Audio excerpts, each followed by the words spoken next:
Tukwaniriza nnyo ku Bukedde TV1 yonna gy'osinzira okutulaba tukwebaza gyonna gy'otuusizaako engalo bukya bwakedde mpaka weziwedde mukaga kitundu tukutuuseeko amawulire agataaliko mutonto. Nze Sharifa Namuyomba nga bulijjo katusooke tulabe ebikulu n'oluvannyuma nkomewo nga kuweemu bujjuvu.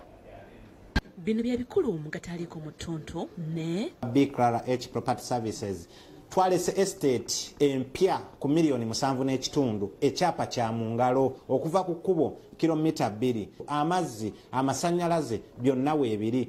Waliwo famire erajana olw'okuba sayira emmere. Serabye mu kigamba nti muteme mmwanyi. Serabye mu kigamba nti muteme ebitooke. Abatuuze abaliraanye oluguudo lw'eggaali y'omukka balaajana. Babasendedde amayumba gaabwe. Abatugulira fuuti abantu tumanya nti bano tukola ki bwe tukoma naye abantu bategeeze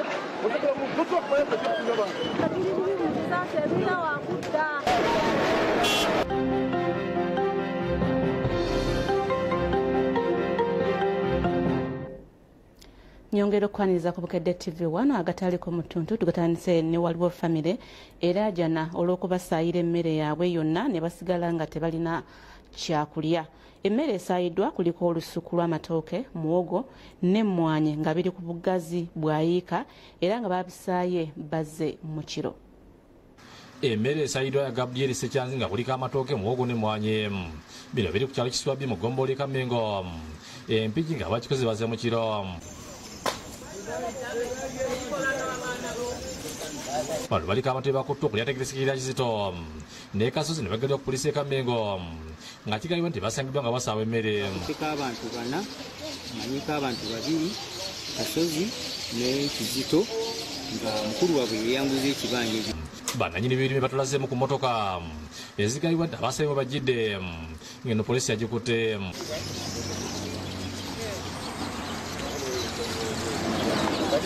Omubaka omukyalo w'Empigi Teddy Nambooze yeegasse ku batuuze b'ekisone balaga obutali amativu olw'abasaba emiri y'abannaabwe awatali goberera amateeka. Serabye mu kigamba nti muteme mmwanyi. Serabye mu kigamba nti muteme ebitooke. N'etteeka eritema ebintu ne lyonoona ebintu by'abantu teririiyo. Era abantu abaakoze kino bali mu kaduuku. Abatuuze okutidde ne basayidde emmere balaze nnyiike olwabwe balumiza okubaliisa akakanya ne balajja ne bekikwatako okubayamba bafune obwenkanya. Naye bano abaana bagenza okuzaalibwa bonna ng'ekibanja kino bwekinsamba bwali. Ate era n'okugenda mu bizinga bantu bwe bamutawaanya agende mu bizinga n'ajja nga abaviiridde naye ne bagaana okuwummula. Alingenza okuwulira nti ate kyawe nti ate biki bakangakanga. Ssebo mwenna abakulu abaleeyo mbakubira omulanga bannange muyimirire wamu n'ekyalo Kassa naye tuyina abatemu tuyina abantu ababi famire ya Ssekabwa bannange tuyitiriddeko bannange mutusaasire mwenna abali eyo abanene abatuuka waggulu ffe tetukyawulirwa bo be bawulira eggulo twasibye tulwana baagala kubata. Omubaka Nambooze avumidde ekikolwa ekyokusaba emmere y'abatuuze be. Yezze n'RDC n'amuleeta wano ndozanga amuwaddeyo ka transport kati n'RDC wano yajja kutukuuma na bintu byaffe si kubyonoona mbakakasa mmwe abali wano. Joseph Kinobe yakusakidde eggulu ku Bukedde TV. Eyo bwe tuvaayo bo abatuuze abaliraanye oluguudo lw'eggaali y'omukka ebbanda ne Kireka abakukulumira ab'ekitongole ekyo okubasendera amayumba nga tebamaze kubasasula era bano bategeezezza nti ab'ekitongole ky'eggaali y'omukka bamenye okusukka mita 10 ezo ze bakkaanyaako. Abatuuze b'ebbanda mu Kasenyeko ne Kireka bakukulumira ab'ekitongole ky'eggaali y'omukka nga balumizza okubasendera amayumba gaabwe. Kidira ab'ekitongole ky'eggaali y'omukka nga bakubibwa poliisi okumenya akamu ku mayumba g'abatuuze agaliraanye oluguudo lw'eggaali y'omukka olugendo gazizibwa mu bitundu by'ebbanda ko ne Kireka. Abonyeebonye nnyo ekimala kooye singa batugulira fuuti entuufu abantu tumanya nti bano tukola ki bwe tukoma nga tukubirirwamu abantu amagye poliisi ne bajja ne bagamba munange muveewo ate nga tebanatusasula akantu kubagamba nti batuwayo oba akasente. Abatuuze abamanyiika bagambye nti abaleerwe baludde nga bamenye enfunda eziwera ne basirika nti kyokka ku mulundi guno bamenye okusuka mu mita 10 ezakkanyizibwako ne balajanira gavumenti okubasalira amagezi kubanga abanyi tebasigaza wakwebaka. Naye gavumenti bwekola development ejja ne negative ne positive naye abantu bano be bamenye babawandiike babafunirawo okubeera abategeeza nti bagenda kujjako mita 10 era abasinga babadde bamaze okwesenda okutuuka mu mita zeze 10 naye kati ate bano bwe bazze bamenye ne bagaziya okusuka mita 10 balinga bali mu mita mmeka mita 2 wakati mu kusubira abatuuze bagenda tebagana kusengulwa kyokka bakala gavumenti zokye balirire basobole okufuna gye bagenda. Uganda leerwe amagye ne poliisi okujja ne bakuba abantu ne babamenyamenya abantu balina bye bagenda kudda. Obuyumba bwabwe batwateekemu sente omuntu omunaku abantu bakuba abantu baffe kati bwe tulakawo. Omubaka wa Nakawa East Engineer Nsubga Lundi bali mwezi atuuse ku mifo kino okulaba embeera nga lajanira abaleerwe okuwa abantu obudde nga tebanasengulwa okusinga okuboononera ebyabwe.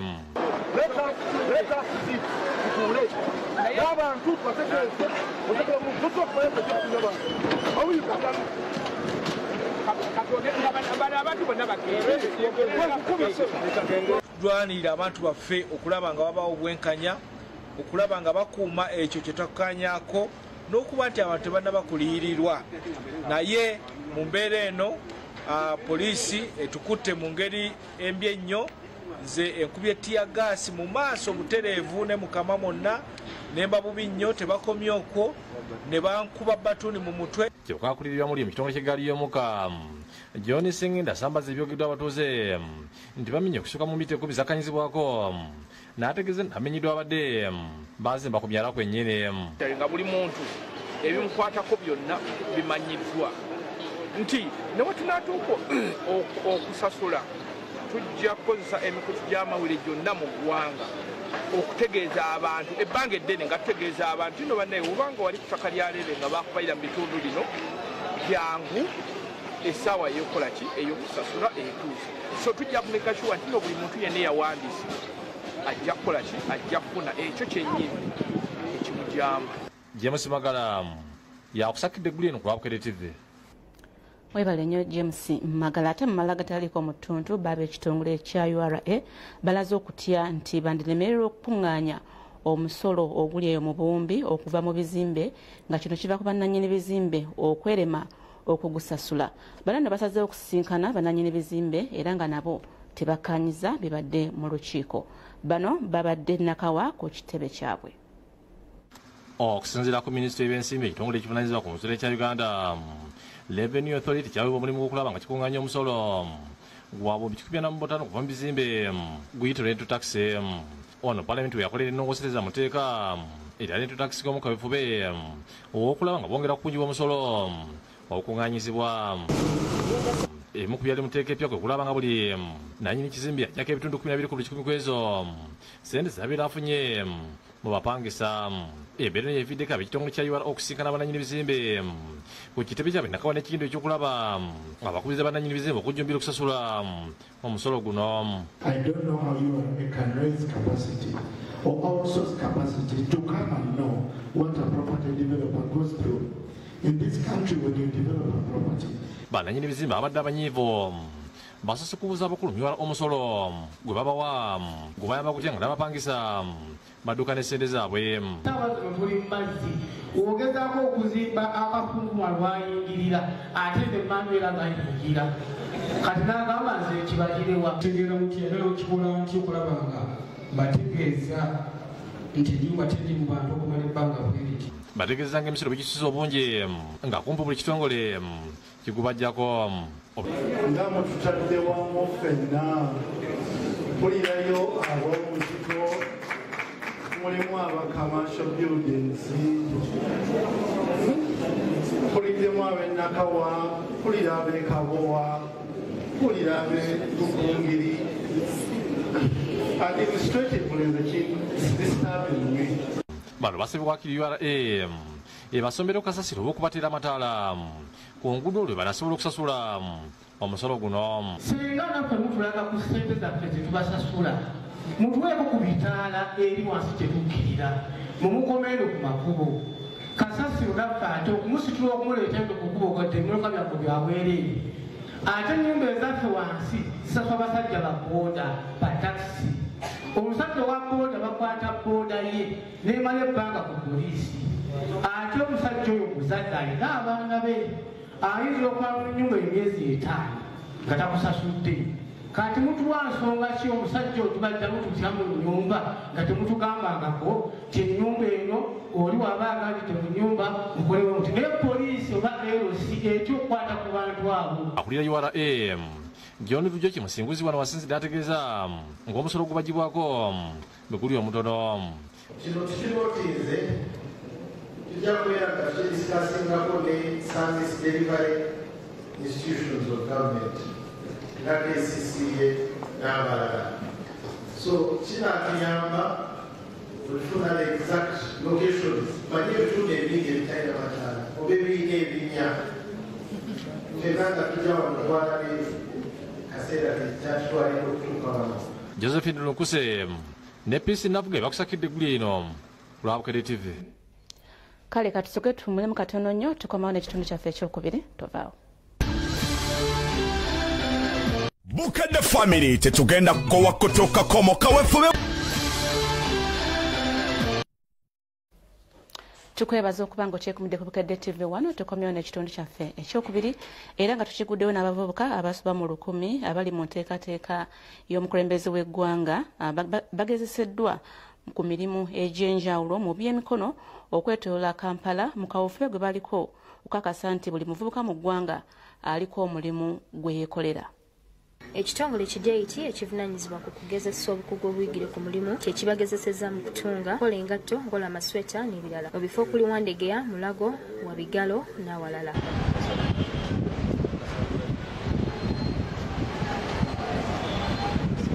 Bano kubaddeko Ntambi Shakuru ne Kato Nasif abasajja bali mu kusiba enviiri abatukakasizza nti okubajeregerera tekuyinza kubajja ku mulamwa.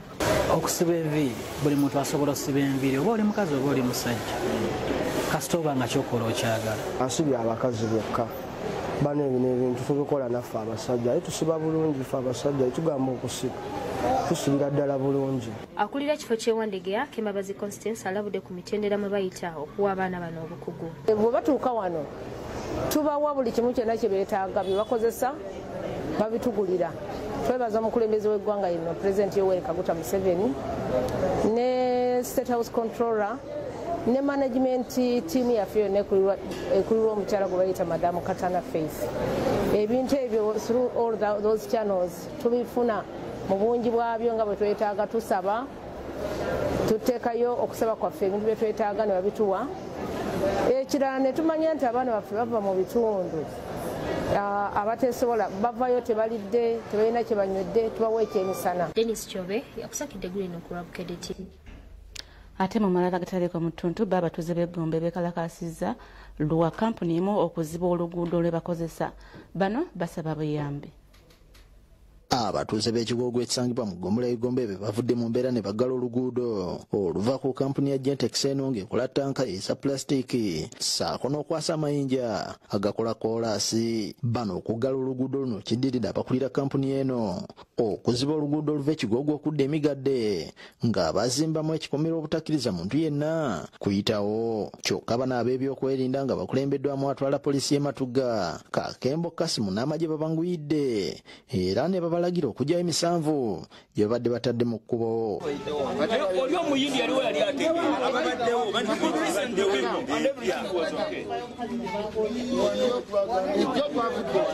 bano era beegattiddwako mmeeya w'Egombe Kasirivu Kabembula era ne balambula oluguudo olwazibiddwa wamu n'ennyumba y'omukadde egambibwa okubanga yakoneddwa aba Gentex n'ekigendererwa eky'okumugoba ku kibanja kye nga tasasuddwa. Ensonga lwaki twavudde mu kiiko olulatufunya amawulire waliwo ennyumba ekoze eki ekoneddwa. Ekirungi akiikiridde Gentex naye ennyumba agikoze eki waliwo n'omwami nnyini nnyumba naye butugungu. Mu biseera bye bimu abantu mwe bakayanira ekkubo babagalirayo ate ennyumba ekoze eki. Kakati njagala okubasaba bassebo ne bannyabo mu buntu bulamu olugendo luno terukoma wano bagala bajjawo ate nga tetuteesezza kuzzaawo nnyumba yawe ani agenda ogizzaawo bwe twagala bano abagimenye bagizeewo abagimenye baani sibamanyi naye betwagakola giki. Abatuuze era bategeeza nga aba Gentex bano bwe baba bazibira oluzzi nga bazimba emidumu gya kazambi nga giyiira ddala mu luzzi olw'ekyalo. ate ne baddira ebigundi byabwe biri bipaipo ne batunuza eno Kazambia afuluma muli gwe boozaamu ebiveera aggwera mu luzzi kati gwe amazzi onooganya otya. Bano balumiriza Ssemakula Dani agambye okubeera nga erooya wa kampuni eno okubaliisa akakanja nga yeeyita Yesu ng'abagamba nti gwe balina okuyitamu okutuuka ewa Katonda omuyindi nannyini kampuni eno. Byonna obuzibu obusinga ddala okuva ye mwami Kinene Daniel Ssemakula ayeeyita looya. Tetumanyi badde kituufu yeeyita Yesu yeeyita looya yeeyita ye buli kimu ku nsi kuno atya kimu gye n'omuhoozi. Waliwo ebijja bya omwami wavuvuumira na famire naye ebijja baabisenda era yaŋŋambye agenda kujja kuba ensonga ze tezikolebwako ebijja bye baabisenda twabirina eri waggulu ku zisozi naffe ebyaffe byabajjajja ebyo naye twagenda tutuukayo nga babisenze. Oluvannyuma Meeya Kasiriivu atuuzizza olukiiko lw'ekyalo nga lwetabiddwamu Ssemakula Dani gwe balumiriza okubalemesa okutuukirira omuyindi era nga mu lukiiko yeewozezaako wakati mu batuuze okumukuba olube. Naye ffe ateega JTX nkyewuunya abatuuze naddala bakansala bano babeerawo ne boogera ku mulimu gwe tukoze ku makubo ku kyalo kino. Zobert Musanje kwa Bukedde TV.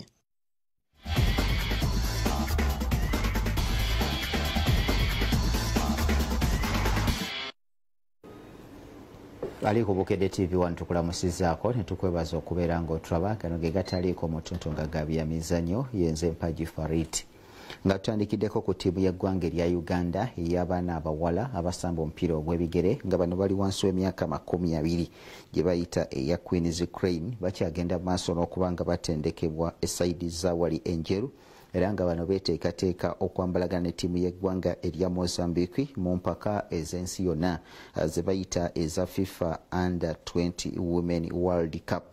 Mutendesi wa ttiimu eno Ayubu Khalifa Kiyingi y'omu ku abadde bagenda maaso n'okuba nga batendeka ttiimu enkulu eya Crescent Crane eyalemeddwa okubeera nga eyitawo okugenda ku luzannya oluddako mu mpaka eza Africa wabula agamba nti ttiimu agenda kubeera nga agiteekateeka mu nteekateeka gy'asuubira nti agenda kuba nga asasula bannayuganda ekyamutuuseko nga atendeka ttiimu enkulu. Uganda egenda kubeera nga yesooka okukyaza abakulu bano ab'eggwanga erya Mozambique era nga bajja kuba nga baddiŋŋana mu nnaku z'omwezi zijja kubeera 15 omwezi ogujja gwe bayita ogwa October era nga Ayubu Khalifa Kingi aliyo n'abatendesi nga Mubaraka Kiberu ate kwoteeka kochi Arthur Kyesimira abagenda maaso n'okuba nti no bamuyambako esaidi wali enjeru.